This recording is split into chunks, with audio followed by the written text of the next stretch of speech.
Our Sky Island adventure is set in the desert lands of southeastern Arizona.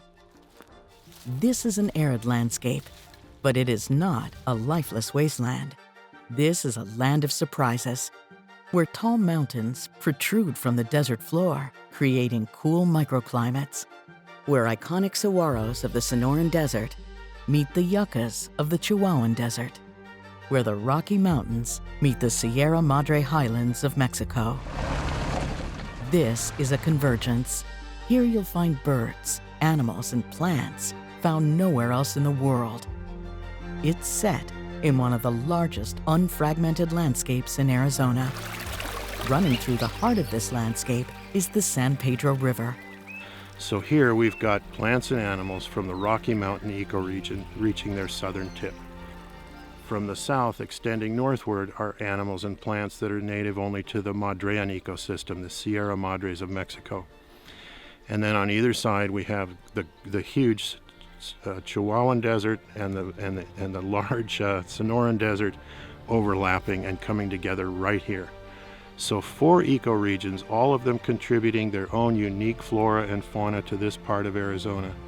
And you put it together and add a river flowing through it, and you get something that's just beyond precious.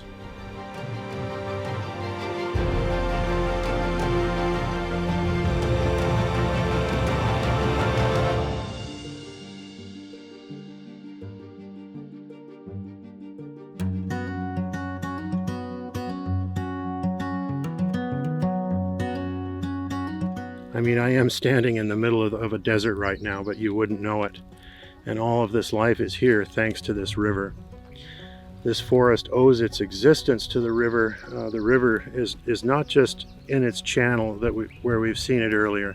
It's also under my feet right now in the form of an aquifer. And that aquifer is flowing through this soil downhill through this valley, just like the river does, only a little slower. And it allows this forest to grow. It feeds these trees. The association of Gooding's willow and Fremont cottonwood forms the rarest forest type in the United States. In other words, there are fewer acres of this kind of forest left in our nation than any other type of forest that we have. So that underscores how important it is to protect this place and to let it be and to let it keep thriving. Our next stop is the Muleshoe Ranch Cooperative Management Area. 56,000 acres of desert grasslands, mesquite bosques, rocky canyons, and lush streamside tree canopies. In this remote area, a 2-hour desert drive from the middle San Pedro, you might not expect the miracle of water. 7 permanently flowing streams that carve up the landscape and create green, wet oases that lure a variety of wildlife and more than 180 species of birds, and some of the last remaining native fish in Arizona. Yeah, there's a bunch of native fish in this pool right here. I don't know if that's a desert sucker or Sonoran sucker. I can see a couple of chub in here. That's a black bear. That's not a big one. That would be probably a yearling bear. Coming out of hibernation, their feet get soft. They haven't been using them, and the calluses that built up during the year before have fallen off, and so they have soft feet. And because of that, in the spring, they never miss the opportunity to step on a nice soft piece of dirt. This upland landscape evolved with fire.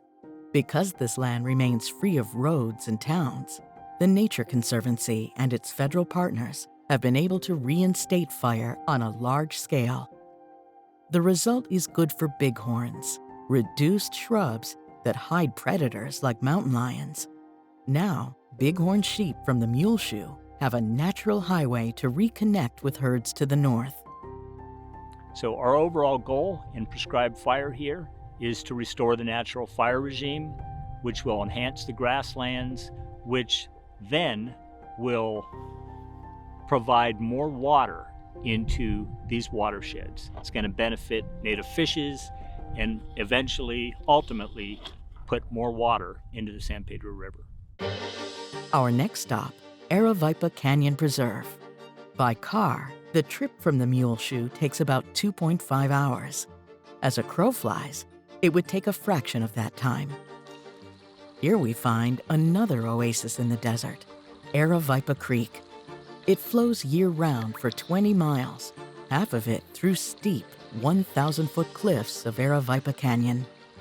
This stream is the lifeblood for the plants and animals that live here, from the bighorn sheep of the high cliffs to the tiny native fish in the stream. The Nature Conservancy first started acquiring land around Avipa. We had kind of just got into drought conditions. We were seeing declines in the stream flow. And as we acquired more and more land, we were able to get legal protections over some of the water rights. We were able to influence the watershed, with prescribed fire, with different grazing strategies, and with riparian restoration.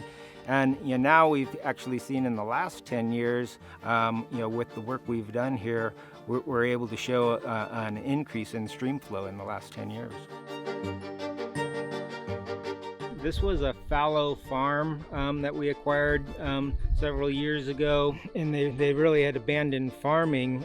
Wasn't economical. So we acquired it, realized its importance in the ecosystem, and thought about what are we going to do with all this bare fallow farmland. And so I started experimenting with growing native grass. So I started planting a few sections at a time. Started with 1 or 2 acres, and now I've got 30 or 40 acres.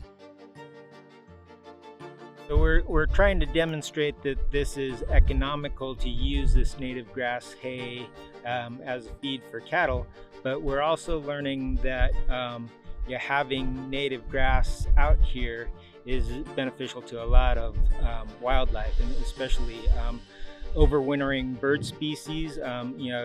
White-crowned sparrow are really common out here during the winter, and they're totally dependent on grass seed as a food source because there are no insects around. What does the future hold for these lands and their inhabitants? The American Southwest is ground zero for climate change in North America. Warming temperatures will put pressure on these desert streams and the wildlife that live here. But the Nature Conservancy and our partners have prepared these lands well during our more than 50 years of stewardship. This large, intact landscape is resilient. Plants and animals are able to move north or south to higher or lower elevations in response to climate-induced habitat changes. We call these intact lands climate-resistant neighborhoods. We call that a win for nature.